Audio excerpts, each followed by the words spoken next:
दर्शक बंधु, क्या आपने कभी सोचा है कि वो कर्ण जिसे लोग वीरता का प्रतीक मानते हैं, वो द्रौपदी से छुप छुप कर संबंध क्यों रखता था? क्या यह सच है कि कर्ण और द्रौपदी के बीच अवैध प्रेम संबंध थे और फिर अचानक एक स्वयंवर में कर्ण एक दासी से विवाह कर लेता है? यह प्रेम था या पाप मोह था या बदला, या फिर यह सब उस श्राप का परिणाम था जो नियति ने पहले ही लिख रखा था? जानिए इस कथा में छिपे वो गुप्त रहस्य जो शास्त्रों के भीतर भी दबे पड़े हैं और जिन्हें कोई नहीं बताता। तो अंत तक देखिए, क्योंकि ये कहानी आपके सोचने का नजरिया बदल सकती है और अंत में आपको समझ आएगा कि क्यों इस रहस्य को जानना जरूरी है। कुरुक्षेत्र का युद्ध अब भी वर्षों दूर था, लेकिन हस्तिनापुर की हवाओं में पहले से ही षड्यंत्र घुल चुका था। लोग मुस्कुराते थे, लेकिन उनके मन में विष भरा हुआ था और उन मुस्कुराहटों के पीछे कई ऐसे रहस्य थे जो आज तक लोगों से छुपे हुए हैं। उन्हीं रहस्यों में एक नाम था द्रौपदी और दूसरा नाम था कर्ण।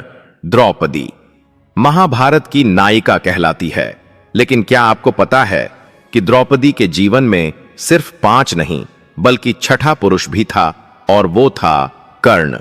वो कर्ण जिसे द्रौपदी ने कभी स्वयंवर में ठुकरा दिया था, लेकिन क्या ठुकराने के बाद उनके संबंध वहीं समाप्त हो गए? नहीं, यहीं से तो एक रहस्य की शुरुआत हुई थी।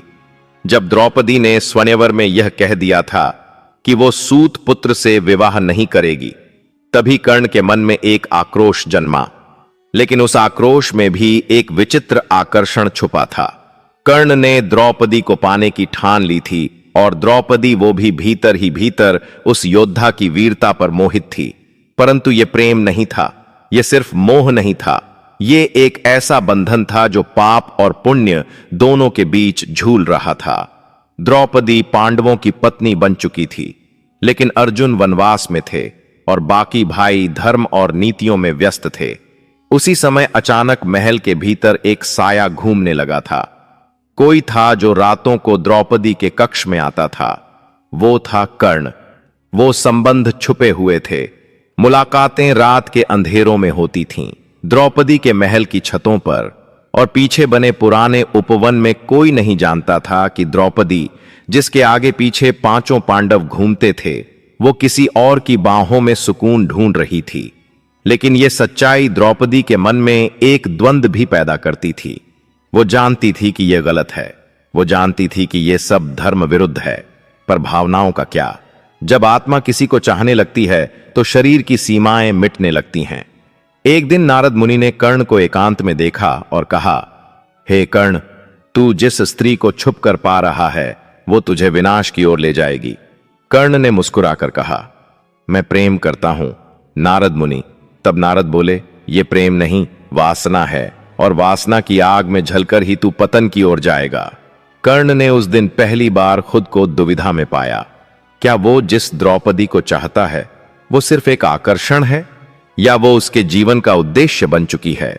कुछ महीनों बाद मगध के एक नगर में एक विशेष स्वयंवर का आयोजन हुआ, पर यह स्वयंवर किसी राजकुमारी का नहीं था। यह एक दासी कन्या का था जो अत्यंत सुंदर थी, लेकिन शापित भी थी। उसका नाम था सुप्रभा। राजाओं ने उसे अपवित्र मानकर ठुकरा दिया, लेकिन कर्ण उसने उस दासी का हाथ थाम लिया और उसी सभा में उसका वर बन गया। लोग चकित थे। द्रौपदी के पास गुप्त संबंध और अब दासी से विवाह। आखिर कर्ण क्यों ऐसा कर रहा था? दर्शक बंधु, गरुड़ पुराण और स्कंद पुराण में एक रहस्य छुपा है, जिसके अनुसार जब कोई योद्धा किसी दूसरे की स्त्री से संबंध बनाता है तो उसकी आत्मा के ऊपर एक पाप का भार बन जाता है। उस पाप को काटने के लिए उसे या तो किसी शापित स्त्री से विवाह करना पड़ता है या फिर उसे ब्रह्मचर्य का जीवन जीना पड़ता है। कर्ण ने पाप को धोने के लिए एक शापित दासी से विवाह किया, क्योंकि द्रौपदी से उसका संबंध कभी शुद्ध प्रेम नहीं रहा था। वो एक मोह था जिसे वो अब छोड़ना चाहता था। जब द्रौपदी को पता चला कि कर्ण ने एक दासी से विवाह कर लिया है, वो टूट गई।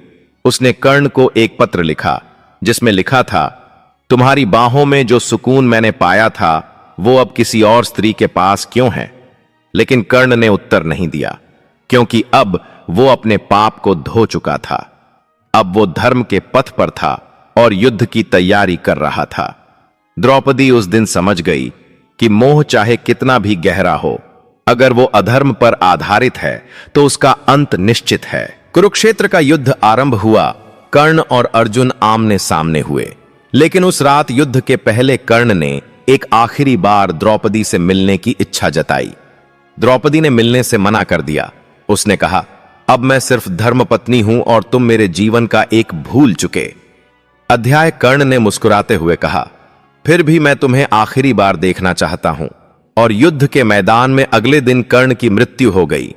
दर्शक बंधु, क्या प्रेम अधर्म से बड़ा हो सकता है? क्या मोह के आगे धर्म झुक सकता है? नहीं। कर्ण और द्रौपदी की यह कथा हमें यही सिखाती है कि कोई भी संबंध अगर गुप्त हो, छुपा हो और अधर्म पर आधारित हो तो वो चाहे जितना भी मधुर लगे, उसका अंत विनाश ही होता है।